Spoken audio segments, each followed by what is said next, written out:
life, every day, late at night, not okay. All I want, and I pray, all I need are some better days. Fuck me, I'm looking in the mirror, so foggy, but I've never seen clearer.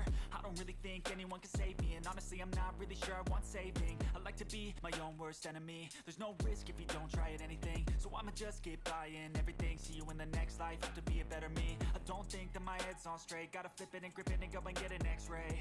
What's wrong with me? I just feel weight pushing on my chest and it squeezes till I suffocate. Better change my mindset, meditate.